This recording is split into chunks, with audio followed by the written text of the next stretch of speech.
میاں بیوی کے تعلق سے کچھ ایسے مسائل ہیں جن کا جاننا بہت ضروری ہے، مگر وہ نہیں جانتے کیونکہ دینی کتاب ہم پڑھتے نہیں اور عالم دین علماء اہل سنت سے ہمیں پوچھنے میں شرم آتی ہے۔ مگر عجیب بات ہے، مسئلہ پوچھنے میں تو ہمیں شرم آتی ہے، مگر وہی غیرت اس وقت بڑھ جاتی ہے جب دلہا اپنے دوستوں کو اور دلہن اپنی سہیلیوں کو پوری رات کی کہانی سناتے ہیں۔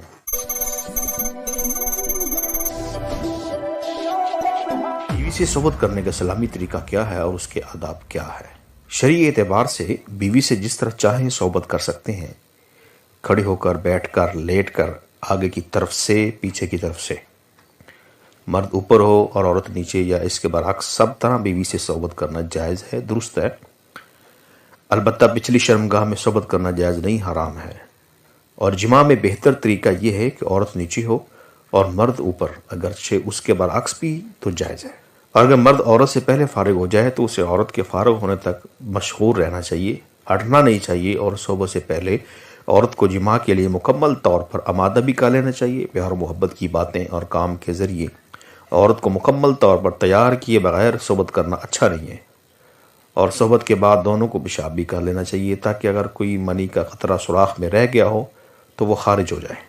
کیا فرماتے ہیں علماء کرام اس مسئلہ کے بارے میں کہ بیوی سے ہم بستری کرتے وقت اس کی شرمگاہ کو دیکھنا کیسا ہے، یا اس کی شرمگاہ میں انگلی کرنا کیسا ہے؟ ہم بستری کرنے کا اسلامی طریقہ کیا ہے، اور کس پوزیشن میں ہم بستری کرنا جائز نہیں ہے؟ کیا کھڑے ہو کر ہم بستری کر سکتے ہیں یا جھک کر؟ پوری وضاحت کے ساتھ جواب عنایت فرمائیں۔ اب یہ مسئلہ پوچھا گیا، اس کی وضاحت سن لیجیے انشاءاللہ تعالی۔ نمبر 1، بیوی سے ہم بستری کرتے وقت اس کی شرمگاہ کو دیکھ سکتے ہیں، کیونکہ یہ دیکھنا زیادتی شہوت کا باعث ہے۔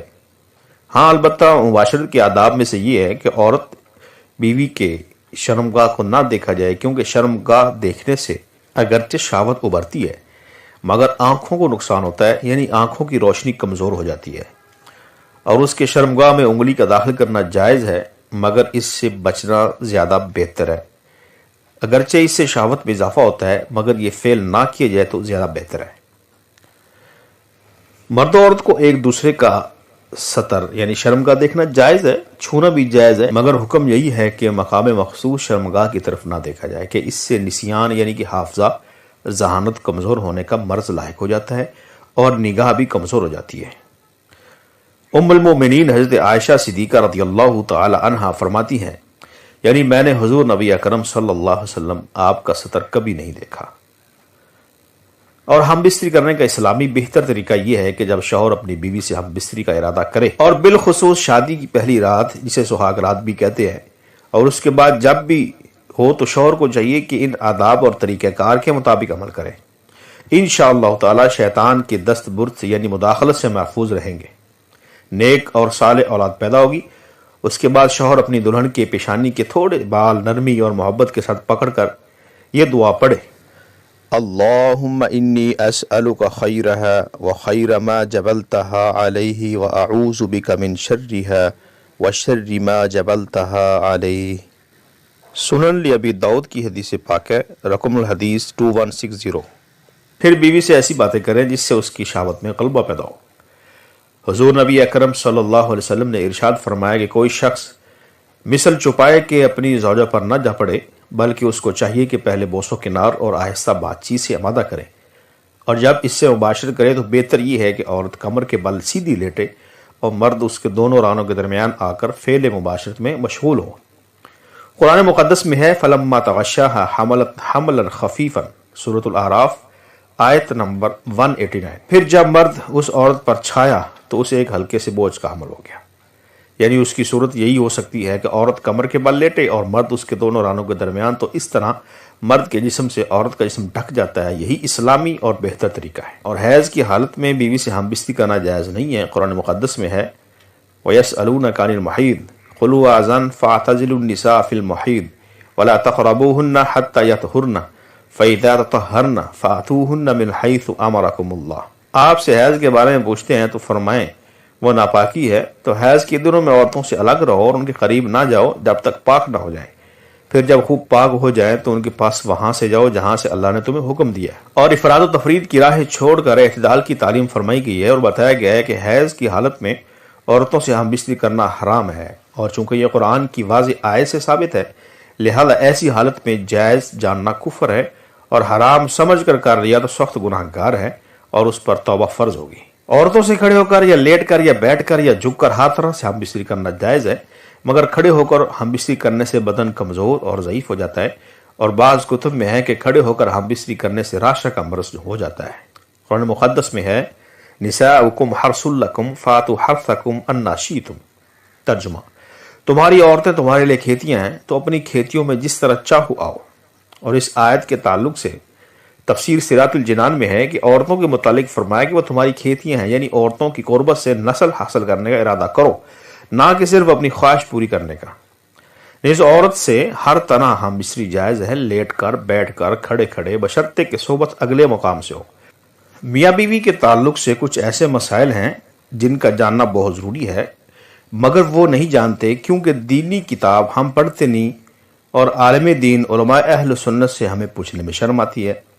مگر عجیب بات ہے، مسئلہ پوچھنے میں تو ہمیں شرم آتی ہے، مگر وہی غیرت اس وقت بڑھ جاتی ہے جب دلہا اپنے دوستوں کو اور دلہن اپنی سہیلیوں کو پوری رات کی کہانی سناتے ہیں۔ مسئلہ یاد رہے کہ شادی سے پہلے میاں بیوی اور اولاد کے حقوق کے مسائل سیکھنا یہ فرض ہے۔ حضرت سیدنا جنید بغدادی رحمۃ اللہ تعالی علیہ فرماتے ہیں کہ انسان کو جماع کی ایسی ہی ضرورت ہے جیسے غذا کی، کیونکہ بیوی کی طہارت کا سبب ہے۔ حدیث پاک میں آتا ہے کہ جس طرح حرام صحبت پر گناہ ہے اس طرح جائز صحبت پر نیکیاں ہیں۔ جب شوہر اپنی بیوی سے ہم بستری مباشرت کا ارادہ کرے، اور بالخصوص شادی کی پہلی رات جسے سہاگ رات بھی کہتے ہیں، اور اس کے بعد جب بھی تو شوہر کو چاہیے کہ ان آداب و طریقہ کار کے مطابق عمل کرے، انشاءاللہ شیطان کی دست برد یعنی مداخلت سے محفوظ رہیں گے، نیک اور صالح اولاد پیدا ہوگی۔ خاص جماع ہم بستری مباشرت کے وقت باتیں کرنا مکروہ ہے، اس سے بچے کے توتلے ہونے کا خطرہ ہے۔ اس طرح اس وقت بھی عورت کی شرمگاہ کی طرف نظر کرنے سے بچنا چاہیے کہ بچے کے اندھے ہونے کا امکان ہے۔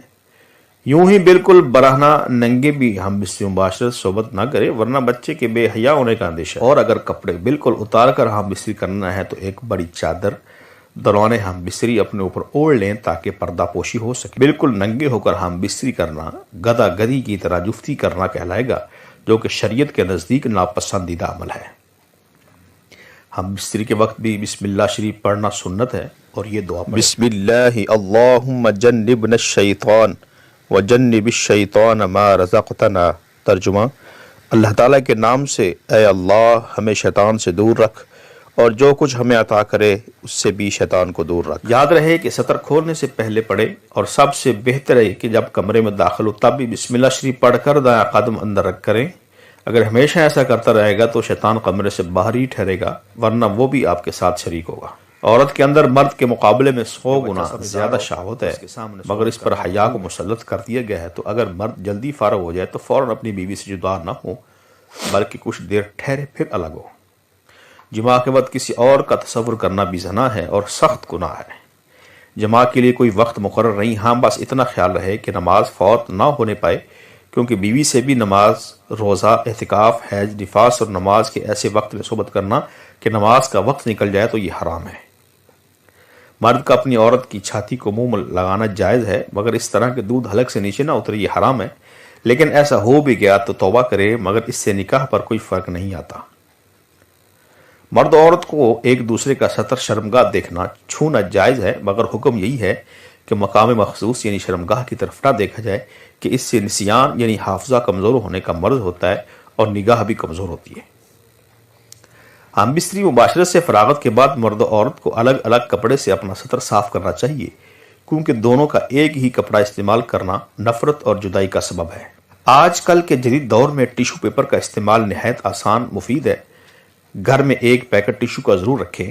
ہم بستری سے احتلام، انزال یعنی منی خرج ہونے کے بعد یا دوسری مرتبہ صحبت کرنا چاہتا ہے تب بھی سطر شرمگاہ لازمی دھو لیں کچھ وقفہ دے کر، اور بہتر یہ ہے کہ وضو کر لیں، ورنہ ہونے والے بچے کو بیماری کا خطرہ ہے۔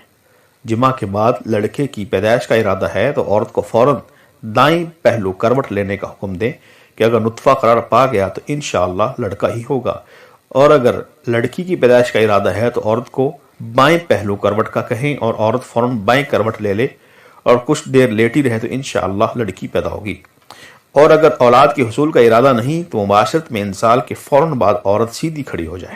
جماع مباشرت ہم بستری کے کچھ دیر بعد مثلا کم از کم آدھا گھنٹہ بعد غسل کر لیں، اور اس میں صحت تندرستی بھی ہے، اور مرتے وقت حضرت سیدنا جبریل علیہ السلام کی زیارت بھی ہوگی۔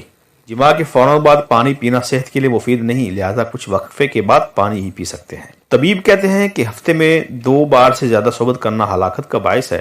شیر کے بارے میں آتا ہے کہ وہ اپنی مادہ سے سال میں 1 مرتبہ ہی جماع کرتا ہے، اور اس کے بعد اس پر اتنی کمزوری لاحق ہو جاتی ہے کہ اگلے 48 گھنٹے تک وہ چلنے پھرنے کے قابل بھی نہیں رہتا، اور 48 گھنٹے کے بعد جب وہ اٹھتا ہے تو تب بھی لڑکھڑاتا ہے۔ عورت سے حیض کی حالت میں صحبت کرنا جائز نہیں، اگرچہ شادی کی پہلی رات ہی کیوں نہ ہو، اور اگر اس کو جائز جانے تب تو کافر ہو جائے گا۔ یوں ہی اس کے پیچھے کے مقام سے صحبت کرنا بھی سخت حرام ہے۔ مباشرت کے بعد حالت جنابت میں یعنی ناپاکی کی حالت میں اور حیض کی حالت میں عورت منحوس اور اچھوت بھی نہیں ہو جاتی، جیسا کہ بہت سی جگہوں پہ رواج ہے کہ کھانا بھی نہیں بنانے دیتے، برتنوں کو ہاتھ بھی لگانے نہیں دیتے۔ یہ جہالت ہے، بلکہ اس کے ساتھ سونے میں بھی حرج نہیں۔ ہاں، عورت کا حالت حیض میں اگر شہوت کا خطرہ ہو تو الگ سوئے۔ قیامت کے دن سب سے بدتر مرد و عورت وہ ہوں گے جو اپنی راز پردے کی باتیں اپنے دوستوں کو بتاتے ہیں۔ عورت سے جدا رہنے کی مدت 4 ماہ ہے، اس سے زیادہ دور